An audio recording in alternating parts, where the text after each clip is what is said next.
සුබ දවසක් වේවා මගේ යාළුවෝ හැමෝටම. ඔන්න අදත් වීඩියෝ එකක් අරන් ආවා. ආසම රස මැල්ලුමක් හදන හැටි අපි යන්කෝ වීඩියෝ එකට. ඔයාලට මතකද යාළුවෝ මේ දවසක් මම කොහෙද දාලු මාළුවක් හදන හැටි ඔයාලට ගෙනාවා. ඉතින් යාළුවනේ මේ කොහෙද දාලු මැල්ලුමක් හදන හැටි. ඔයාලට කියලා දෙන්නයි හදන්න. මෙන්න බලන්නකො කොහිරදළු මැල්ලුම හදන්නේ කොහොමද කියලා අපි. යාළුවනේ මේ කොහිරදළු ටික අපි ඉස්සරහට කරන්නේ මැල්ලුමකට හරියන විදිහට චූටියට ලියා ගන්න එක. මෙහෙම අරගෙන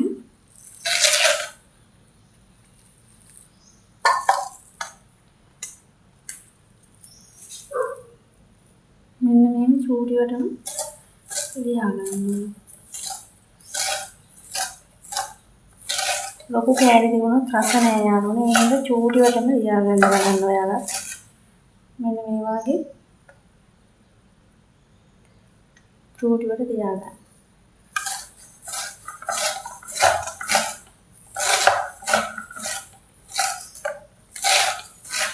මේ වගේ කේක් විදියට හදා ගන්න පුළුවන්. එකම විදියට හැමදාම කන්න ඕනේ නෑනේ. නාරිය රෝලුවක් ගෙනාවා මේක වැඩිපුර තියනවා නම් එක විදිහකට හදලා අනිත් ටික තවත් විදිහකට හදන්න ඕනේ. එතකොට අප්‍රිය වෙන්නෙත් නෑ. මේ ආසාවෙන් කනවා එතකොට. ළමයි වුණත් කනවා එක එක විදිහට හදා දෙන්න. හැමදාම එකම විදිහට හදපුවාම ළමයි වුණත් කන්නේ නැතුව යනවා. මම නම් මෙහෙමයි මොනවා හරි දෙයක් වැඩිපුර ගෙනාවුවාම අද එක විදිහකට හැදුවොත් අනිත් දවසේ තවත් විදිහකට හදලා. එතකොට යාළුවා ආසාවෙන් කනවා. ඔයාලත් ඒ විදිහට කරන්න. මට එදා ගෙනාවු කොහිරදළු මිටිය ගොඩක් වැඩි නිසා ඒකෙන් ටිකක් උයලා දරු ටිකක් තෝරලා මම අරන් තිබ්බා මැල්ලුමක් හදන්න. ඒ දරු ටික තමයි මේ මැල්ලුමක් හදන්න යන්නේ. උයලා හදිසි කරනවට වඩා Tamanට ඇති ප්‍රමාණයක් උයාගෙන ඉතුරු ටික ආයෙත් දවසට උයා ගන්න ඕන වෙන විදිහකට. එතකොට මේ අමාරු කාර්යය ගෙවා ගන්නත් හරි ලේසියි.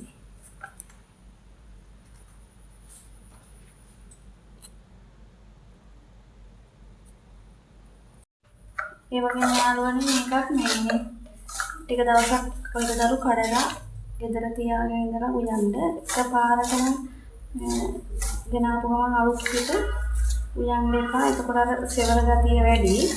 ඒ නිසා රස නැති වෙනවා. ගෙදර වුණත් ගෙනල්ලා කඩෙන් ගෙනාවු තියාගෙන උයන්න. ගෙදර කොයිද තියනවා නම් කොටුවක් ඒකෙන් අද කඩලා දවස් දෙකකින් විතර වගේ මේ මැල්ලුම හදලා බලන්නකො රස. එතකොට හරිම රසයි.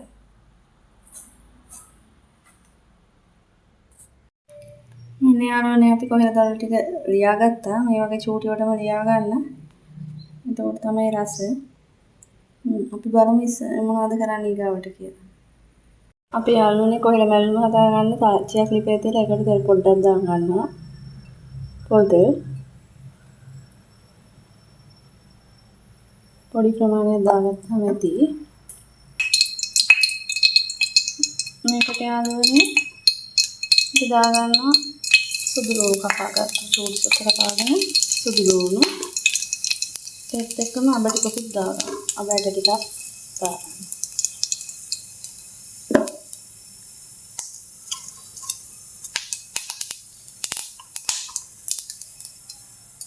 දැන් යාළුවනේ මේකට අපි අර කපාගත්ත කොහෙල ටික දානවා. ඒත් එක්කම කපාගත්ත ලුණු ටිකකුත් දාගන්න.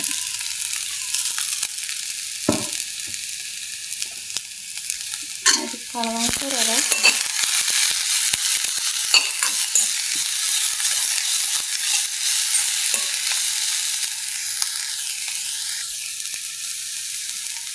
මේකට කහ කුඩු ටිකක් විතර දාගන්න. ලස්සන පාටක් එන්න ඕන නිසා. ඊගාවට ලුණු කුඩු ටිකක් දාගන්න.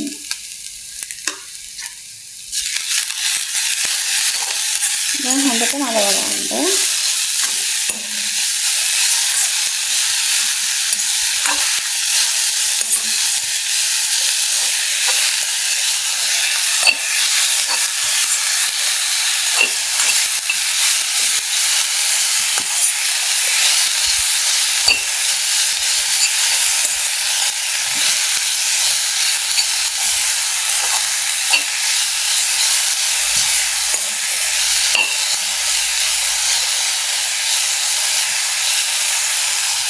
මලවනකොට අපි මේකට දාගත්ත පොල් ටිකක් දාගන්න. යාළුවනේ අපි පොල් පස්සේ දාන්නේ මුලින්ම දැම්මොත් පොල් එක අඩිය අල්ලන්න බලනවා මේක. එතකොට අර කොළවල තියෙන රස මැල්ලුමේ තියෙන නැති වෙන අඩියයි. දැන් අපි පොල් දාපු නිසා මේක ඉක්මනට අඩිය අල්ලන්න බලනවා. අඩිය අල්ලන්න නැති වෙන්නේ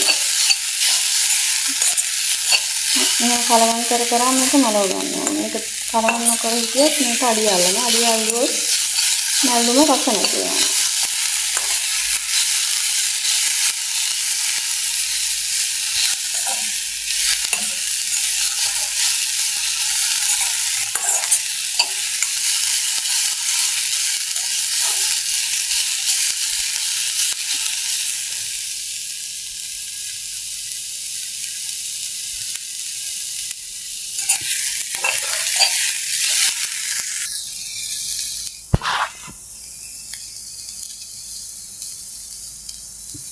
ඔන්න යාළුවනේ මේක හොඳටම දැන් මැලවලා ඇති. වැඩි මැලවන්න එපා. ඒකත් පොළවල තියෙන බුල නැති වෙනවා. ඕන මැල්ලුමක් අපි චුට්ට වෙලාවක් මලවගත්තාම ඇති. මේක දැන් රිපෝට් කරනවා. මොකද තාච්චියේ රසයක් තියෙනවානේ. තව තාච්චියේ රසෙත් මේක මලවෙනවා. ඔන්න එහෙනම් යාළුවනේ අපි කොහෙද මැල්ලුම හදලා ඉවරයි. ඔයාලත් හදලා බලන්නකෝ මේකේ රස. එහෙනම් යාළුවනේ අදට මම ගිහිල්ලා එන්නම්. ආයෙත් මේ වගේ වීඩියෝ එකකින් හම්බෙමු. එතකන් ඔයාලා පරිස්සමින් ඉන්න. ඔයාලට බුදු සරණයි. මතක අපව සබ්ස්ක්‍රයිබ් කරන්න. කරලා අපට පොඩි උදව්වක් ලබා දෙන්න. එහෙනම් ගිහින් නම්